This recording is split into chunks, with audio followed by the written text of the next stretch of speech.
Okay, let's talk about some of the most common print-on-demand advice that is out there right now. To be clear, this is not dissing anybody's strategy. I truly believe that people share what has worked for them, and we all have different paths to that success point. But these are all things that I hear every single day from students in my community, comments online, messages that I get, emails that I get, or things I just see floating around social media. And today I want to share my thoughts on each one. Some of these I strongly disagree with. Some of these I think just need a little bit more context, and a few are actually pretty solid, and I agree with them. So let's go through them together. I'm going to rate each piece of advice, explain why I gave it that score, and hopefully give you a clearer perspective to work from if you are building your own print-on-demand business right now. Selling digital products is easier than print-on-demand. 0 out of 10. Absolutely the heck not. Digital products are incredibly intricate.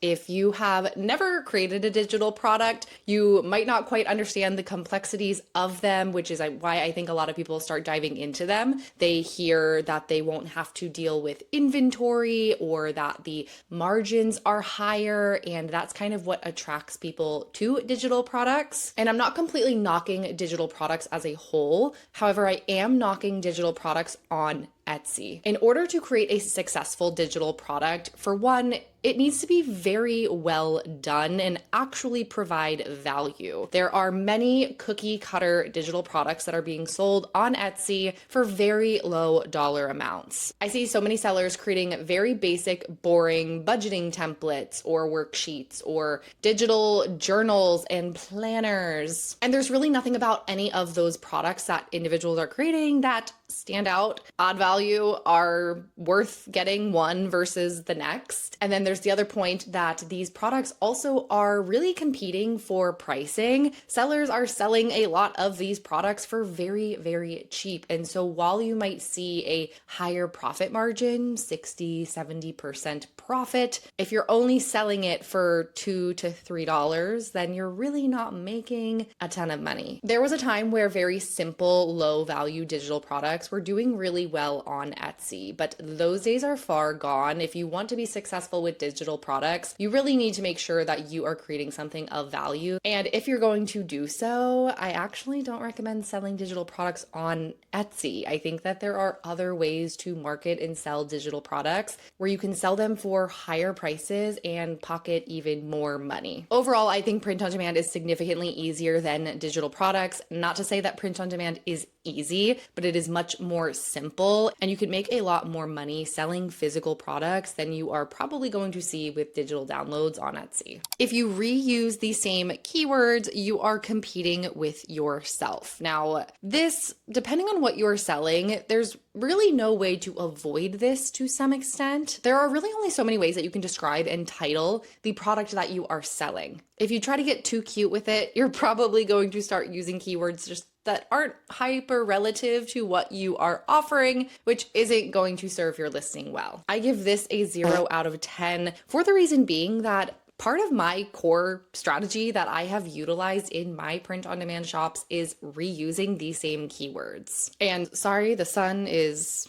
emerging. It'll probably go back behind a cloud here in just a second, but I'm going to just glow for a moment as I explain this. But reusing the same keywords, like I said, it's something that I've used as one of my core strategies for the main reason that I treat absolutely everything that I do, every listing that I create on Etsy, truly like an experiment. And within a proper experiment, if we are getting scientifical with it, we need to have constant variables that are not changing. And for me, that has always been my SEO. There are so many tools and resources that can really help us as sellers find the best possible keywords to be using within our listings, where we can feel relatively confident in the title and tags that we come up with. But one thing that we can't be so sure of is our designs. That is something that is completely subjective to the opinion of the customers that we are trying to sell our products to. And so one of my strategies has always been to find really solid SEO and reuse that SEO across multiple different designs relative to that SEO. So for example, if maybe I was creating a product for people people who love matcha, then I would reuse the same keywords that I have found for that niche and then create almost like a catalog of different designs that fit that niche, that SEO. To think that you are competing with yourself is almost assuming that Etsy is only going to give you one little square in the search results, and that is your only chance. So if you have multiple listings, you only get one square. That's just simply not the case. You have the ability to show up in every single square on that page of search results if Etsy finds that your products are the most relevant and best option for those customers. And so using targeted SEO and really saturating yourself into that opportunity, that pool of listings that you want to be making sales in, reusing the same keywords is just going to be a little bit of a natural part of that. Now that it is Q4, you should be listing ornaments.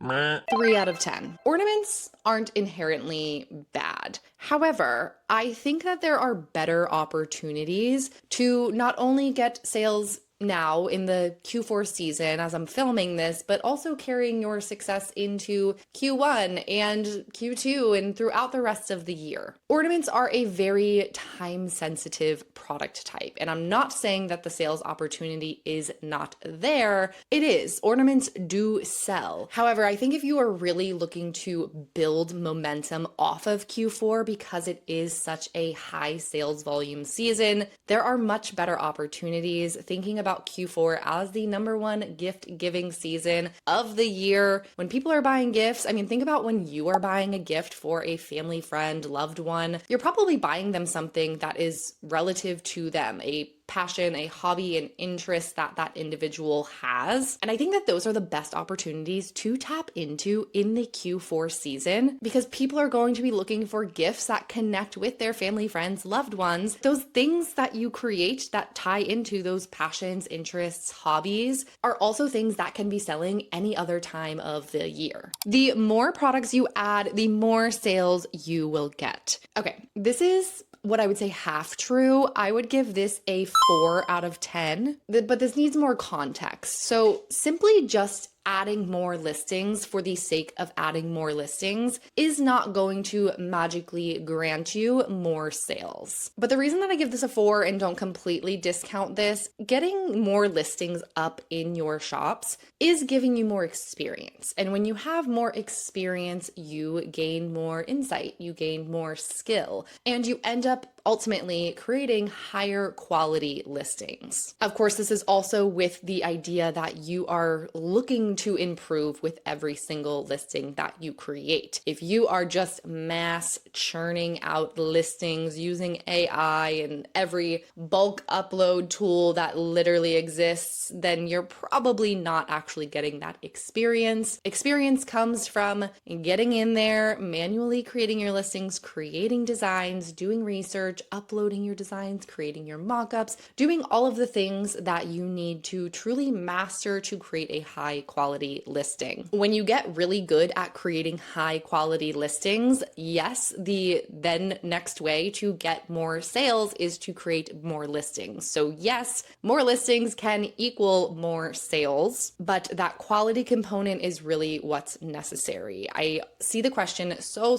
often. How many listings did you have when you reached this milestone? How many listings did you have when you left your full-time job? And I really dislike answering that question because the number of listings that I had really makes no difference and really has no role in the result that that person is really asking about, the revenue that I made. And when I was able to replace my full-time job income, the listing number isn't what actually made that result happen for me. And that listing number can be different for every single person. I have students that they reach new milestones and reach milestones that I reached in my own print-on-demand business with far fewer listings because they are just far more creative and have also also mastered certain skill sets way sooner than I was able to master them. And then sometimes the opposite happens where it takes a lot longer for some others to reach certain milestones because they're still developing certain skill sets. It varies for everybody, so don't worry about the number of listings that you have. Just look at continuously improving.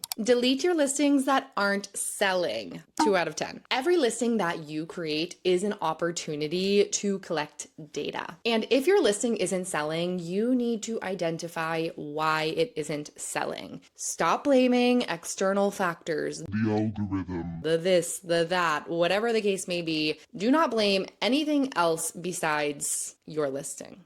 Look inside your listing, identify why it is not selling. There is a reason. If it is something that is in alignment with what customers are looking for, it is unique, it is at a competitive price point, it is in demand, it meets all of these different variables, and it's a high quality listing, then it will sell. And if it is not selling, one of these components is missing. I like to do this with my own listings by doing what I call my little listing check-ins. This is something that I do at 30, 60, and 90 days of my listings, and then ultimately at 120 days, which if your listings are on manual renewal, turn them on to manual renewal. Highly recommend. When they are on manual renewal, they are going to expire at that 120 day mark, and if they have expired, it means that they have not sold within that 120 days. And if they have not sold within that 120 days, we need to figure out why. There's this myth that if you delete listings that aren't selling, that your shop is going to get some magical boost and make other listings sell. I really don't know where this stemmed from, but deleting listings that aren't selling isn't helping you identify the root of why they aren't selling, which that is much more important than having listings that aren't selling in your shop. If your shop hasn't had any sales, you need to start a new one. 0 out of 10. Just like with the delete listings that aren't selling, if you have a shop and you haven't had any sales, starting a new shop isn't going to magically fix the lack of sales that you are having. It's back to getting to the root of why. Why aren't you seeing sales? Blaming the shop is an external thing, saying, oh, it's this shop's fault. I need to have a new shop. Another thing that I see and I get a question about all the time is if I've had a shop for X amount of years, X amount of months, and it hasn't had sales, do I need to start a new one so that there's not as much of kind of like a vacant time without any sales? And this also isn't true. All you need to do is just get back into that shop and be consistent. I can really attest to this. My first shop, I think it says that I started the shop back in like 2012 or 2016 or something like that. And I didn't sell anything. I don't even know why I had it into shop mode. It was just my regular Etsy account that I purchased things on. And I guess I somehow turned it into a shop at one point. I have no idea how that got to be, but it essentially sat as a shop all the way up until 2023 when I started listing in it and starting my first print on demand business. Or actually 2022. 2022 was actually when I first started listing in that shop. And so it had a chunk of years where it looked inactive. There wasn't anything going on within it. And by just getting into the shop, being active, and most importantly, being consistent, I was able to revive it. So I don't think that you ever need to create a new shop. I think you just need to be more consistent and create higher quality listings. Put your designs on multiple products so that you can get more sales. This one I'll give a 3 out of 10. This is really only useful when you have a design that is already proven to sell. A very, very common, simple mistake that I see many individuals make is they make one design that has not sold yet, and they then take that design and put it on tons of different product types. But that isn't quite the best thing to do if you don't know for sure if that design is going to sell. I give it a 3 out of 10 because if you do have a design that is working, it can potentially make sense to put that onto other relative products that would make sense to do so for, and you can ultimately increase your sales and revenue by doing so. But I wouldn't worry about putting designs onto tons of different products until you know that it's going to sell and that it makes sense to put onto other products.